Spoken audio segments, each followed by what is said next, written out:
That boy who used to spend days in the garage with only his imagination and a couple hand tools has gotten lost in the grind of the real world. I think it's time we find him. Last week I marinated nuts in salt and vinegar. It didn't quite work as well as I had hoped.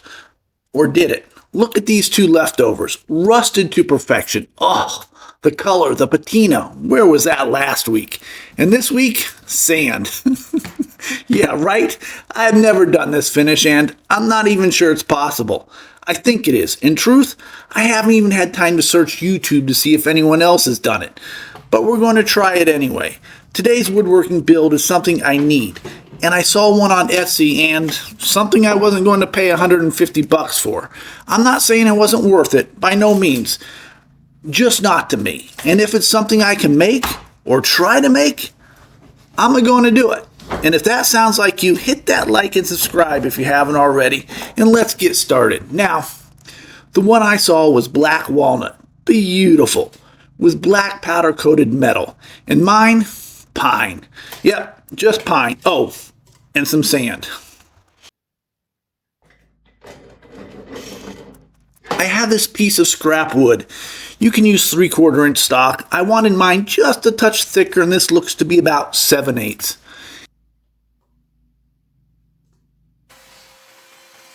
And then I'm ripping about an inch thick slats off of it. This is all in my head right now, along with half a dozen other things I need to do before Memorial Day weekend. Lawn, spring cleaning, hanging new lights. Gotta have a barbecue, right? Even if it's just dogs and burgers.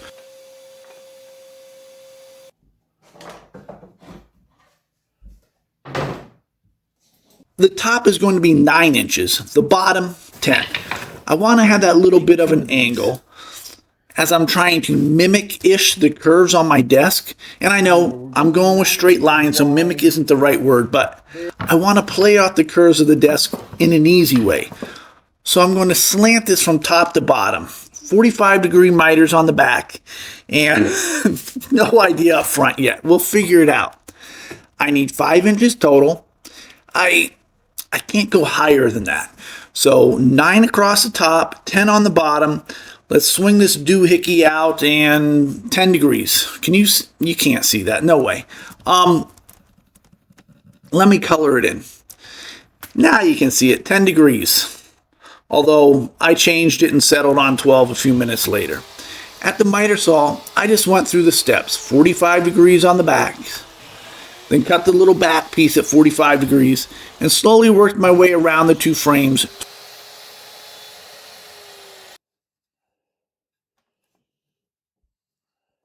$12 degrees for the front angle. And if I'm going to be honest, it wasn't easy. I spent far too long trying to get the right height. I measured 5 on the inside first, so it came out nearly 7. Then I corrected that, and slowly, just inch by inch, I worked my way around and cut it to fit. Then we sand.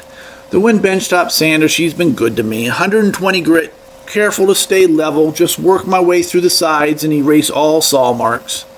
Then we roll into the glue up, and this was nearly a fiasco. I mean, miters are a pain to begin with. Throw an odd angle in, and it's worse. You can't clamp it. And a nail gun? Far too big. Don't ask. You'll see the review on Tool Tested in a couple weeks. You'll get it all then. But a pin nailer? Oh, yes. Whoever told me to get one last summer, thank you. I cannot thank you enough. The third hand you need in a time like this. Clamping power in an instant. It worked like a charm. Another quick sanding just to smooth out any errors, and then Durham's rock hard putty. I can't give this enough praise. You mix it with water and it never goes bad. This is 2 years old. This container, 2 years old. Mix it with water, you get the consistency you want, and putty up all the holes in the corners, and it dries perfectly.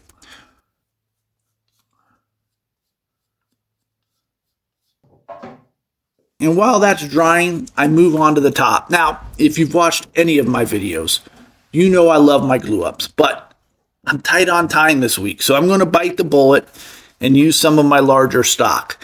I've had this for 5 years at least, so really not sure why I'm even bothering saving it at this point. Now, the first 3 of these are bug bitten, and I love them, but not for this project. They're not wide enough anyway, so we'll put them back. But this guy is 9 1/4, a true 1x10. Throw my stand mixer out of the way and let's lay this out.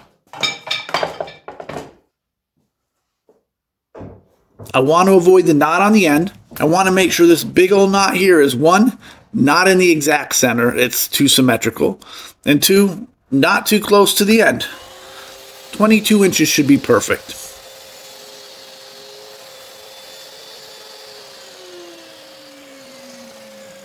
Then we hit up the table saw again, just trying to smooth the edges out. My buddy gave me these a few years back and he cut them on his wood miser.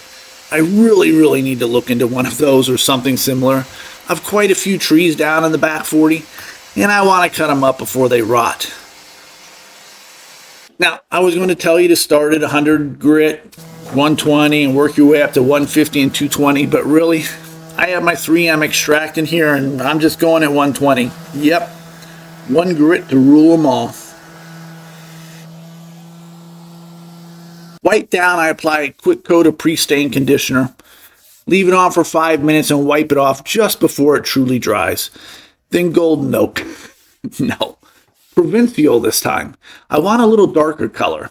I'm not going to match the shelf paper desk perfectly, but hoping it's at least in the same family. And that's way too light, so we'll add a little dark walnut, and I think I like that. Mix a little more up and lather it on. Yeah, I like that. The brackets get a quick sanding. Get all that putty sanded to perfection. Then we hit it up with a primer coat. I'm going watered down black acrylic here. I don't want any paint strokes. And I want a nice black underlayer before we try our final coat out. Okay, black acrylic, a hint of water, not much, in sand, just a pinch, all right, 2, maybe 3. We're going to try and do a stabbing motion versus a straight up stroke. The idea is to give it a little bit of texture so it looks like it's powder coated. And I'm loving this. I mean, this is awesome. God, I hope it dries this way. You know it's not going to, but I can hope. And actually, a light stroke, it doesn't look bad at all. Oh, this is amazing. Please let it look this good when it's dry and put all together. I mean, I can't even tell you how thrilled I am right now.